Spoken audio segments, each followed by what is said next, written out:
I'm mainly masculine, I guess, but I like stuff that's considered feminine. I got long hair. I take care of my hair. I moisturize my skin. That could be considered feminine. Yeah, I think it's good to be a balance of both things. Because there's no reason not to. Like, a lot of feminine things are nice. A lot of masculine things are nice. So why not have both? Getting home and settling in, putting on my virtual skin. Oh, I love this world, I love this place, I love the sky, I love your face, I love everything I am. I'm ready to just be me, 'cause here I can set my troubles free. Come tell me your story. Both jobs I had before I joined the Army, the shirts that I wore, like one was at a movie theater and one was at a Bass Pro Shops. The shirts that I had were both female small shirts because they just didn't have my size in men's. So I guess that's probably the most feminine thing that I've done in my life, is wear women's clothing to work. I'm not going to go poke around the dress section and go put them on. I understand that maybe some people feel that's the clothing that they want to wear, and that is completely okay. Not my thing, though.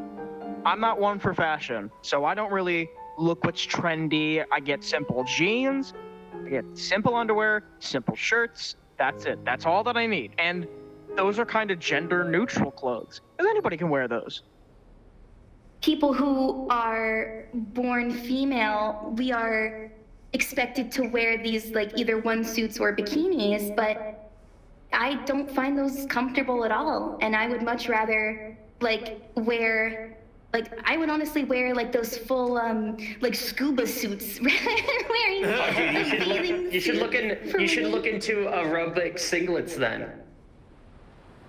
I think I dress pretty normal. I wear Ugg boots, but they're not like the feminine ones. I wear really manly ones. They're 10 years old now. They're like 250 quid. My nan got them for me before she died. Anytime I say, oh, I've done yoga before, people immediately think that's feminine. But it's just a way of working out and stretching. It's nothing, it's only feminine and not masculine if you say so. There's nothing about it that's feminine. It's just literally stretching and working out. So, I never let nothing like that stop me from doing something I want to do. I really like the color pink. It's still cute. Sometimes I like to wear makeup, but only on special occasions. If I'm doing it for a costume, maybe I'm doing a little bit because I'm going out.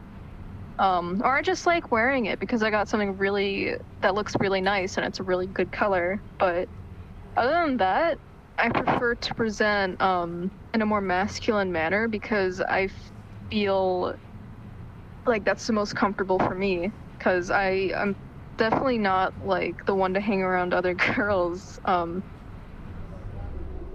Unless Debbie notices something, I don't think there's much female in me or a female side in me.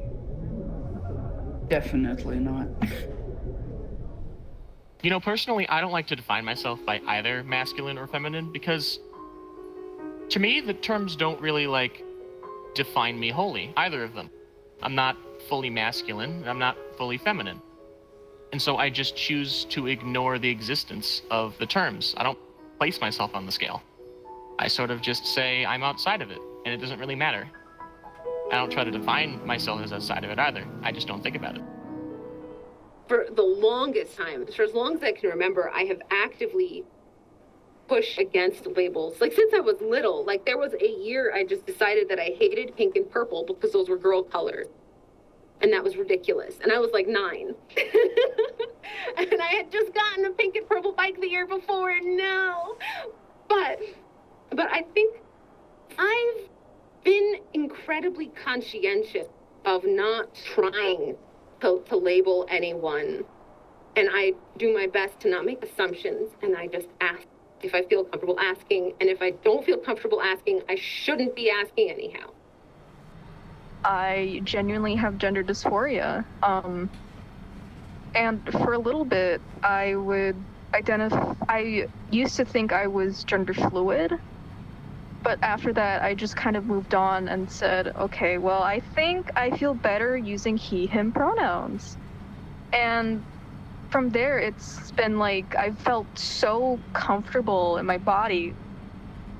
Is this not cute? Am I not cute like this? Is this not cute to you? Oh, apparently I have to sound like a chihuahua to be cute. Sorry, I'll go back to that. Right. Like, it's literally It's actually so incredibly trained in my brain that switching between them. mid-sentence isn't actually that hard anymore. They are just both parts of me. I feel like sexuality with family is not that much mentioned. That's like, Yeah, you don't really talk about it with your family. not with the family. Like that's maybe a joke or two sometimes. Like Yeah, maybe a joke. but yeah. And friends, it's probably also more like in the joking kind of. Yeah. I was A gonna bit say the same more, thing. With of course, friends, it's usually yeah. it's more joking around with friends than anything. Yeah. But Maybe I a don't, bit I don't of ever showing sit off down. sometimes, but Yeah. I don't like sit down with anybody and like just strictly have a talk about sexuality. That's just not yeah, the way I no, do it, no. honestly. So this friend, actually, how I found out was not that I'm closed-minded. I just don't look for stuff like that. She had invited me up to her apartment, and she was showing me around, and there was only one bed, and I knew that she was with somebody. And I go, oh, so you sleep on the couch? And she goes, no. And it's like, oh! I knew I was gay when I was 9 years old. You know, kind of just stuck to my guns. I've had girlfriends in the past. Remember in like junior school, you would get married to these women in the playground? I had a lot of that happen. I was a player. My friends and I, we'll talk about sexuality every once in a while. When we first met, we were talking, just trying to make small talk, and that came up. Oh, what do you like? Oh, I like this. Oh, you like that? Cool. Oh, you like that? Hey, I like that too. All right. I don't think that I've ever felt judged for being asexual. Of course, you know, there's 100 jokes that come from close friends like, oh, she's pretty cute, isn't she? Oh, wait. That's about it. That's as far as it goes. You know, it's a joke, and I don't really care either way. Like, I'll laugh with them, sure, until like the 50th time where they say it. I'm pretty sure I'm bi. I just happen to have fallen in love and married a guy, and I'm completely content. But I don't see how my attractions to other people actually affect anybody else. And that's how I see other people's attractions as well.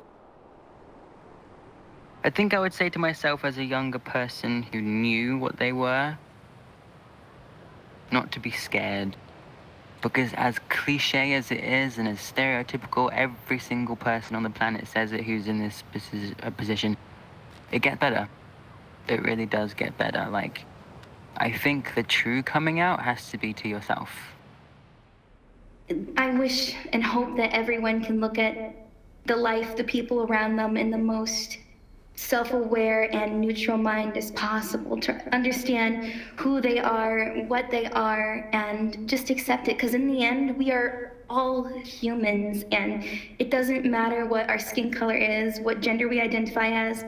We are all the same species. We're all in this together. This is our planet. This is who we are.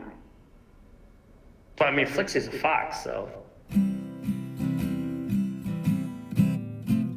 Now, there's a difference between liking to be into fashion and just having a fashion sense. I can just tell what looks good and what doesn't. Oh, well, let's talk about 8 months pregnant in a gay bar.